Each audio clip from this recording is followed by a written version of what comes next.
Today I'm going to be pulling in a Yamaha Kodiak 450.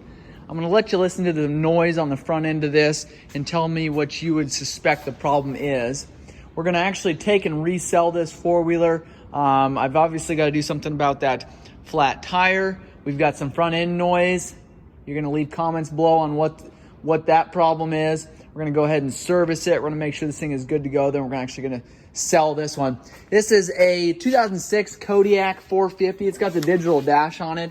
I just sold a 400 that's got the analog dash, a little technology a little farther behind. I did put a new battery in this one because it needed that. Just want to make sure that that is all it was going to need to actually get going. Then I found out the front end is making some noise. Back tire's going flat. Other than that, it runs good, so I'm going to go ahead and just fix a couple of those smaller problems, and then I'm going to resell it. Got an extra rack here. This isn't typically a dual racked front end. I'm not sure why it's set there, but starts up, idles really well.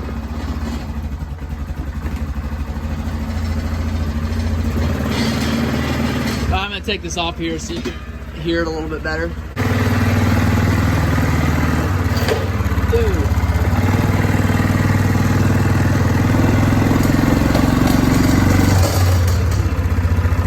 Okay, you heard it a little bit there. Let's see, going in forward.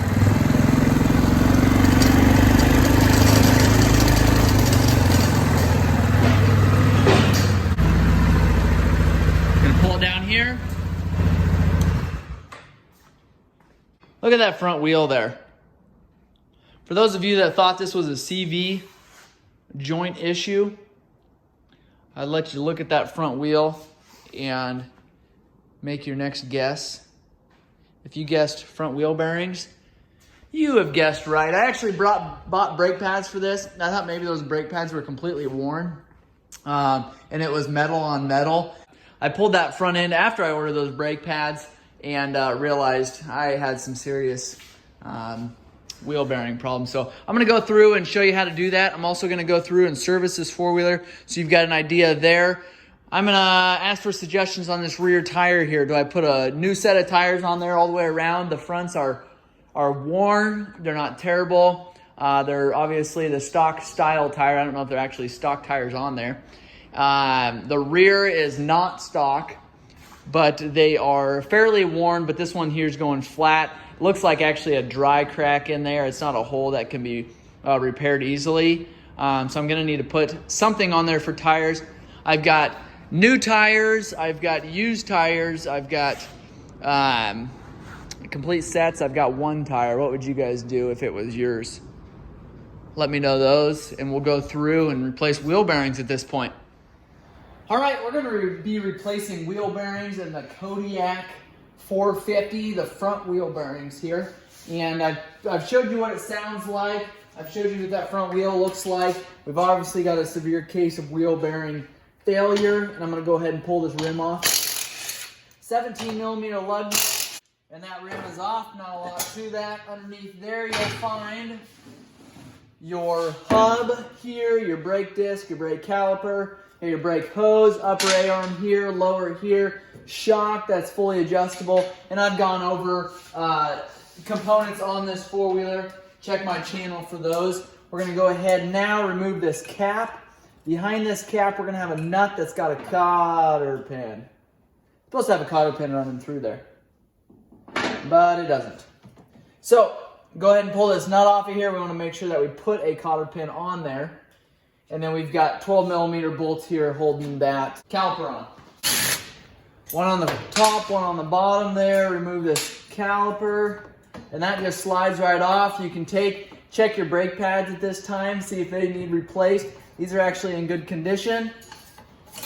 No need to replace these. We're going to set that aside there. Going to go ahead and remove this larger axle nut there. That is a 24 millimeter.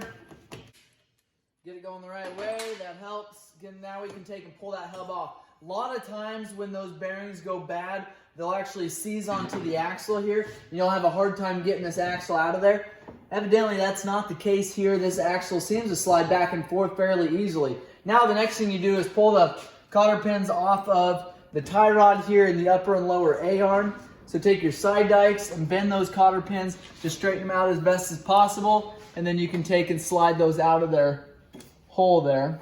Okay, once you get the 3 cotter pins out there, you got one on the tie rod, one on the upper, one on the lower A-arm there. You can go ahead and remove those nuts. If that tie rod spins, the actual ball joint inside there, the tie rod and that joint there, if that spins inside there, sometimes it does, you can take and put a wrench on there. Typically that just pops right out of there. Sometimes you do gotta persuade it with a rubber mallet. Got a bottom there, and that's as 19 millimeter as well. The top one, unfortunately, you gotta grab what you call a wrench here. Something we don't like to use very often. We prefer an impact here, and then loosen this top one here. And sometimes it's easier to go ahead and put that tie rod back in there, just so your wheel isn't turning. Go ahead and loosen that up then. A lot of times just a quarter turn or so, and you can take it right off of there. Pull your tie rod off then. Take your rubber mallet. Okay, they're not coming that way. What I like to do, grab a pry bar there. Be careful you don't get into the boot. Be careful you don't dig into this aluminum knuckle here, but pry in between the A-arm and the knuckle. Just take and kind of push down on that. A lot of times that'll come. The other thing you can do is take and put pressure here and just tap on the actual knuckle itself, and a lot of times that'll loosen right up then. And then it'll just pop out just like that. Do the same on the bottom here. Okay, pull the bottom out there. Slide that out, and then you can just take the knuckle and slide it out off of the axle.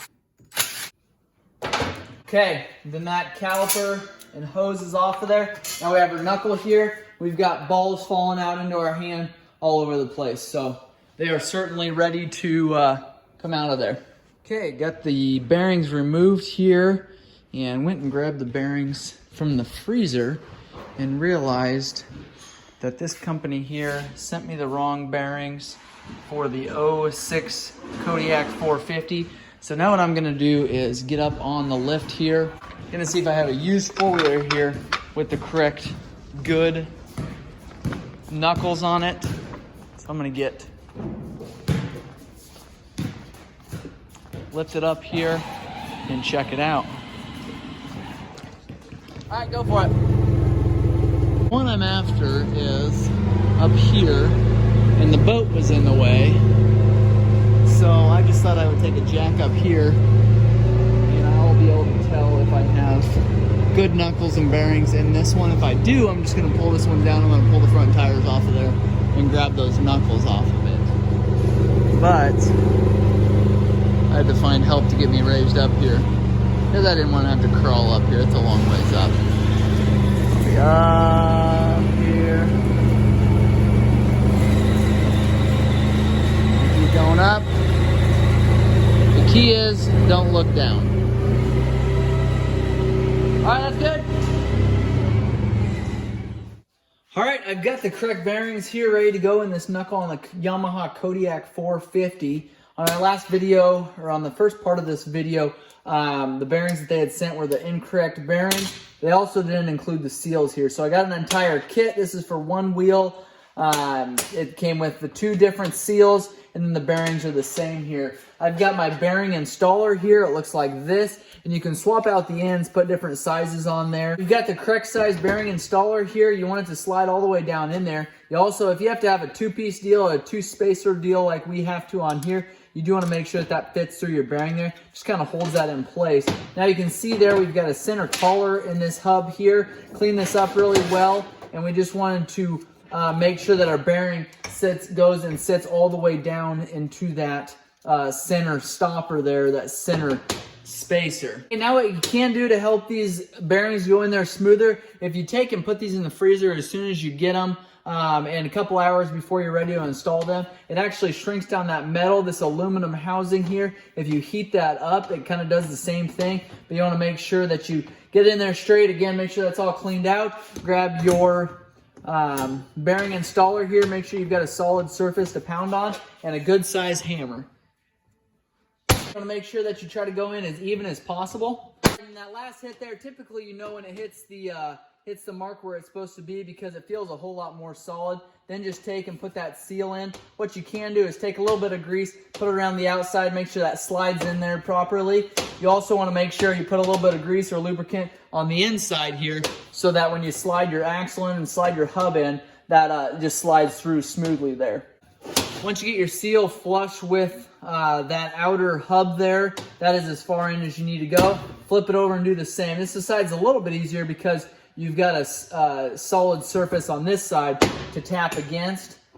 And then again, clean that out, make sure it's in good condition. Take and put that in place there. Okay, once you get that bearing tapped all the way down, you should be able to roll these and don't feel anything catching. Again, do the same things, maybe some lubricant on the side there. Take and push these in.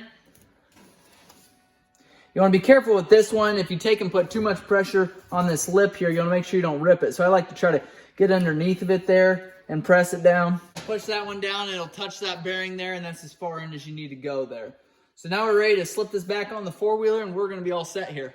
What we had to do, because we actually have our Honda that we're servicing out, to go ahead and sell that one. We've got our Yamaha here. We just picked that up with the forklift because we had that front wheel off. We thought there's no use putting that back together when we were just gonna have to take it apart again here in a day or two. So I left that all apart there and it's ready to go back together. The thing that's unfortunate is I don't have a bench here to set tools on. So I kind of use the footwell here. I also got another roll cart that I like to use as well. So take and slide this hub on there. You can put that lower ball joint in there, slide that through your A-arm, take your top there and slide it through. Slide that up. Don't forget about your caliper. You're gonna wanna take that out before you put your tie rod through there. Otherwise it just makes it a little more challenging when it comes time to put that caliper on. Then I've got a bucket full of my nuts. We'll slide the nut on the tie rod there on this upper ball joint here, and then the lower ball joint all at the same time. To snug those up. Okay, we've got 19mm nuts. Make sure those holes are lined up. Again, on the bottom, same thing. And those are lined up, and then the top, obviously, we're gonna have to use a wrench for. We'll slide those cotter pins through. Once we get all three of those cotter pins on, we'll slide this hub in, making sure that it fits into that seal that we put in there. Make sure that's on all the way. You've got a larger washer there, and then you've got a larger nut that'll go in there. Takes a 24mm socket, and then again, make sure that that's lined up so you can slide your cotter pin through there. On top here, we have a 10mm that mounts this hose to this knuckle here, so make sure that that goes on properly. We've got our caliper on there, and I've done a couple videos on replacing brake pads, ball joints, CV boots, so make sure and check those out. And then we'll take and put our 12mm bolts into our caliper here. Fairly quick chore to change the wheel bearings out on this four-wheeler. We've gone through, we've serviced this four-wheeler. We're going to put a new air filter in there, and in this one we're actually going to take and sell. Overall, it's a clean four-wheeler. I think I said earlier we've got a back tire on this one that continues to go flat. We haven't done anything about that yet. We snugged up those. We've got our cap here that we can put on with a dust cap for that axle bolt there, the axle nut. Now we will put this wheel on here, put the air filter in, and then we're going to be all set. This four-wheeler is going to be ready to go. If you're interested in this four-wheeler, make sure and let me know. It's a pretty clean four-wheeler. Thanks for watching.